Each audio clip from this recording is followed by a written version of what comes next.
ओम श्री परमात्मने नमः। अथ 10वां अध्याय। श्री भगवान बोले, हे महाबाहु, फिर भी मेरी परम रहस्य और प्रभाव युक्त वचन को सुन, जिससे मैं तुझ अतिशय प्रेम रखने वाले के लिए हित की इच्छा से कहूँगा। मेरी उत्पत्ति को अर्थात लीला से प्रकट होने को न देवता लोग जानते हैं और न महर्षि जन ही जानते हैं, क्योंकि मैं सब प्रकार से देवताओं का और महर्षियों का भी आदि कारण हूँ। जो मुझको अजन्मा अर्थात वास्तव में जन्म रहित अनादि और लोकों का महान ईश्वर तत्व से जानता है, वह मनुष्यों में ज्ञानवान पुरुष संपूर्ण पापों से मुक्त हो जाता है। अनादि उसको कहते हैं जो आदि रहित हो एवं सबका कारण हो।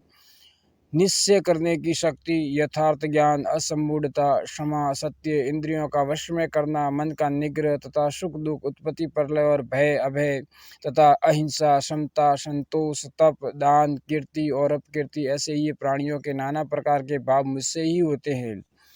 स्वधर्म के आचरण से इंद्रियों आदि को तपाकर शुद्ध करने का नाम तप है।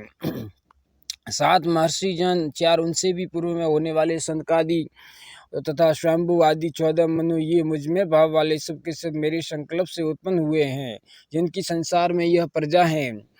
जो पुरुष मेरी इस परम ऐश्वर्य रूप विभूति को अर्थात और योग शक्ति को तत्व से जानता है, वह निश्चल भक्ति योग से युक्त हो जाता है। इसमें कुछ भी संशय नहीं है।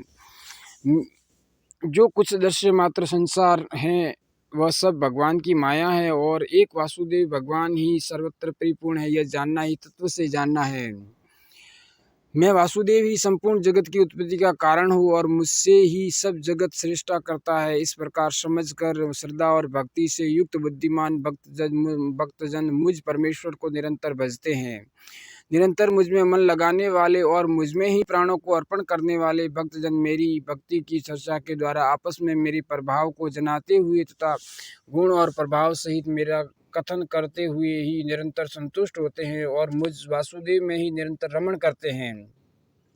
उन निरंतर मेरे ध्यान आदि में लगे हुए और प्रेम पूर्वक भजने वाले भक्तों को मैं वह तत्व ज्ञान रूप योग देता हूँ, जिससे वे मुझको ही प्राप्त होते हैं। हे अर्जुन, उनके ऊपर अनुग्रह करने के लिए उनके अंतःकरण में स्थित हुआ मैं स्वयं ही उनके अज्ञान जनित अंधकार को प्रकाश में तत्व ज्ञान रूप दीपक के द्वारा नष्ट कर देता हूँ। मुझ वासुदेव के लिए जिन्होंने अपना जीवन अर्पण कर दिया है, उनका नाम मद्गत प्राण है। अर्जुन बोले, आप परम ब्रह्मा, परम धाम और परम पवित्र हैं, क्योंकि आपको सब ऋषिगण सनातन दिव्य पुरुष एवं देवों का भी आदिदेव, अजन्मा और सर्वव्यापी कहते हैं। वैसे ही देव ऋषि नारद तथा असित और देवल ऋषि तथा महर्षि व्यास भी कहते हैं और आप भी मेरे प्रति कहते हैं। हे केशव, जो कुछ भी मेरे प्रति आप कहते हैं, इस सब को मैं सत्य मानता हूँ। हे भगवान, आपकी लीला में स्वरूप को न तो दानव जानते हैं और न देवता ही।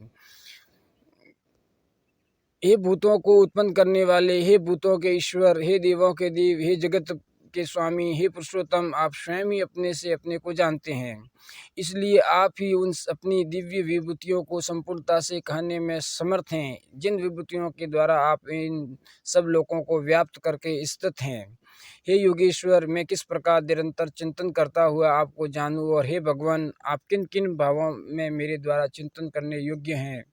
हे जनार्दन, अपनी शक्ति को और विभूति को फिर भी विस्तार पूर्वक कहिए, क्योंकि आपके अमृतमय वचनों को सुनते हुए मेरी तृप्ति नहीं होती, अर्थात सुनने की उत्कंठा बनी रहती है।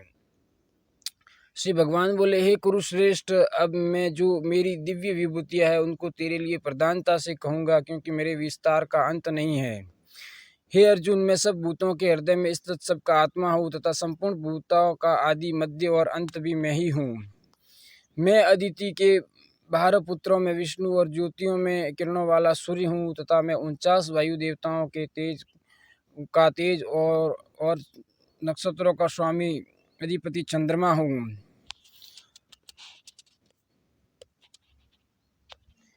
इनसे आगे दूसरे वीडियो में श्लोक बोले जाएंगे।